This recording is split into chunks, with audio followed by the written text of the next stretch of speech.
దేవమాతకు అర్పింపబడిన పునీత Mary major దేవాలయము.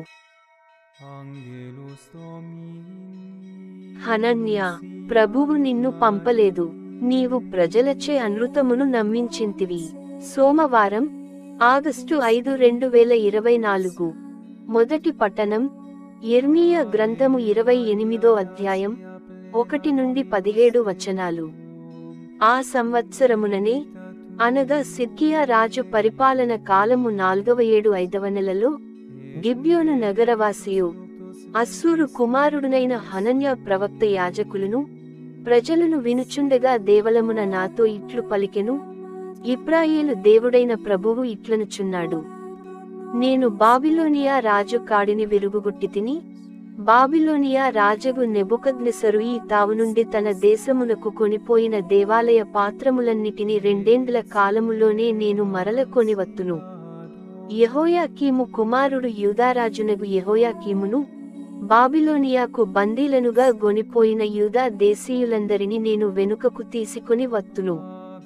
నేను బాబిలోనియారాజు కాడిని విరగగొట్టుదును. ఇది ప్రభుడనైన నా వాక్కు. అప్పుడు నేను దేవలము నందలి యాజకులను ప్రజలను వినుచుండగా హనన్యాతో ఇట్లంటిని: అట్లే జరుగునుగాక, ప్రభువు ఈ కార్యమును చేయునుగాక. అతడు నీవు ప్రవచించిన కార్యమును నెరవేర్చి దేవాలయ పాత్రములను బందీలను బాబిలోనియా నుండి మరల ఇచ్చటికి తీసుకొని వచ్చునుగాక.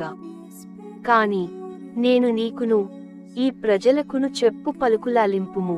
పురాతన కాలము నుండి నీకును నాకును ముందున్న ప్రవక్తలు పోరు, కరవు, అంటురోగములు సంభవించునని పెక్కు జాతులకును రాజ్యములకును ప్రవచనములు చెప్పిరి. కాని క్షేమము కలుగునని ప్రవచించు ప్రవక్తయున్నాడే, అతడు ప్రభువు వలన పంపబడెనని నిర్ధారించుట ఎట్లు? అతని మాటలు నెరవేరుట వలననే. అంతటా హనన్యా నా మెడమీది నుండి కాడిని తీసుకుని విరుగగొట్టెను. అతడు ప్రజలందరును వినుచుండగా, నెబుకద్నెసరు రాజు సకల జాతుల మెడమీది పెట్టిన కాడిని నేను 2 ఏండ్లలో ఈ రీతిగానే విరుగగొట్టుదునని ప్రభువు పలుకుచున్నాడు అని అనెను. అటు తరువాత నే నచటి నుండి వెళ్ళిపోయితిని.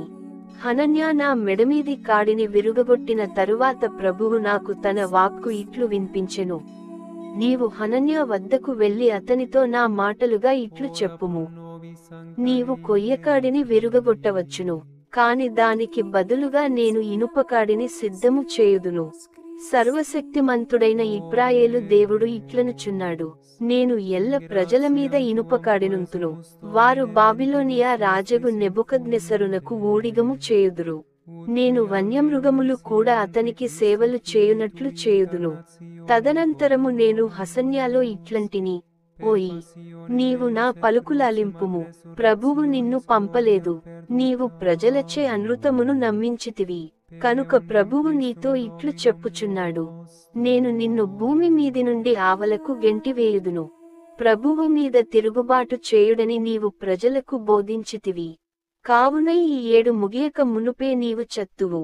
ఆ 7వ నెలలోనే హనన్యా కన్నుమూసెను. ఇది ప్రభువు వాక్కు.